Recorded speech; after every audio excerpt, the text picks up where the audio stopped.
With the APA, we focus on two main programs, adoption and education.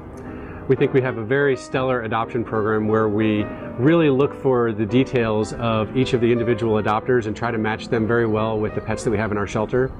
All of our staff are very in tune with all the characteristics of the pets that we have available for adoption, so we really try to have an open and honest dialogue and conversation with our potential adopters so that we're really sure that we're making a good match.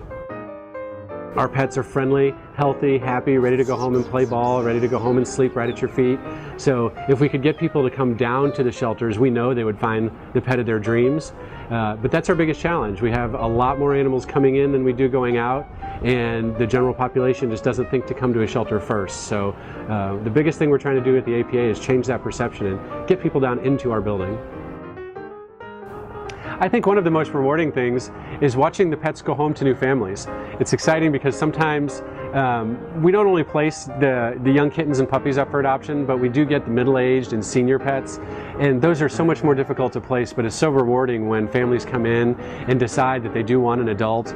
They already know how big they're going to get, we already know their behavior traits, and we have a lot of history with that animal as well. So while it's fun to see any animal go home and we're always very excited, I think something that's very rewarding is watching those adult cats and adult dogs go home into new loving families.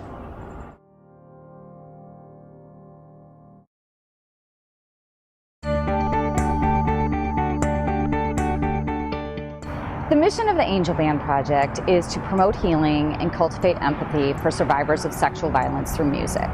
And we realize that sexual violence is a very silent issue and very misunderstood, and we're using music to break that silence. Sexual violence is a very misunderstood issue. There's a lot of lack of education and understanding on the realities of what victims face once they have been sexually assaulted or raped or abused.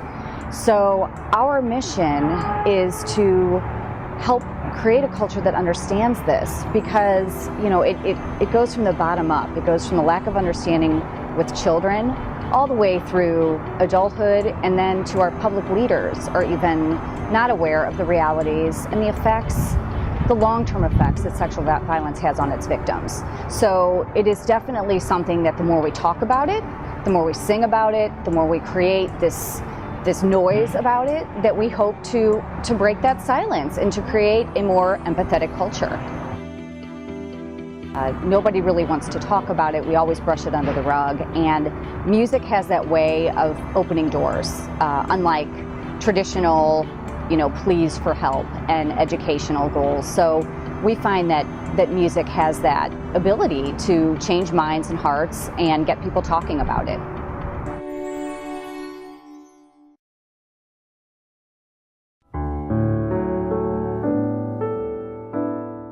Ponybird's mission is to provide supports to individuals with intellectual and physical disabilities. We provide supports to children and adults. We've been doing our services for over 36 years, but really Ponybird is a home and it's a family. And that connection, the compassion, the love and laughter is what Ponybird's about. For those individuals who need a place 24/7 and need maybe some additional family, they don't have that connection, Ponybird has been that place for them. So we are providing a family system to them. We are providing them with a connection into the community. Our individuals are doing the same things that all of us strive to do, that we just want someone to love and care for us and have those connections. And so we are taking them in the community. They are very much active members. They are volunteering at food pantries. They're walking dogs at local veterinary clinics, working at the hospitals, attending Cardinal baseball games because of course they're St. Louis area residents, attending the Muni. So really just being that support system for not only the individuals but many times for their family. When we started 36 years ago, we had 10 small children, and 3 of those 10 are still with us today. So I think that in and of itself is a huge success, that the individuals we support are living longer every day, defying the odds that were given to their families many years ago. So I think that in itself is a success. But to be able to walk through the homes and see smiling faces and people that are truly happy.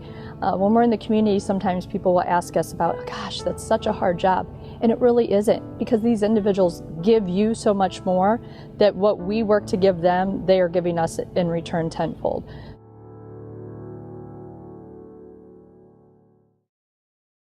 We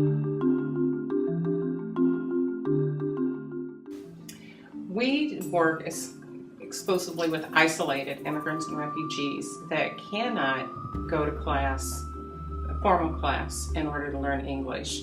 So our volunteers, we have about 93 of them right now, they go into the home twice a week and work with that student on a one-on-one basis. So we're able to teach to the speed and skill level that our different students have. We typically, in any given year, have students from 30 countries from around the world, and they are more than ready to open their door. You know, and no matter what their cultural differences are, their cultural backgrounds, they just connect. They're very open, and they want to learn. We see such a huge difference in students that have been in the program. Our successes sometimes are small, but for somebody that's isolated, that when we're driving down Grand and we see students not in the home, but out doing their shopping, being able to do that and being comfortable in doing that, for us, that's very big. You have women that come to our program that are so shy, and they've maybe lived in a refugee camp for 12 years, and they're just afraid of not knowing what's going on. And all of a sudden, when they start learning, their whole body just tells they're so much more confident than what they were.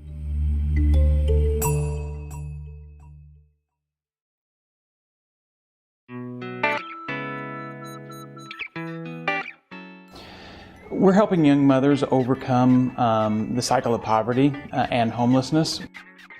We're helping them become better parents by educating them on parenting skills, helping them deliver healthy babies, and gain financial independence, and then gain employment so they are able to move back out into the community and live successfully on their own. We see differences all the time, but what really is great and uplifting is when we get young mothers who come back to us. We had a young mother come yesterday who has been gone for about a year and is working full-time, working with Justine Patterson to start her own cleaning business and go out on her own, and she's living successfully.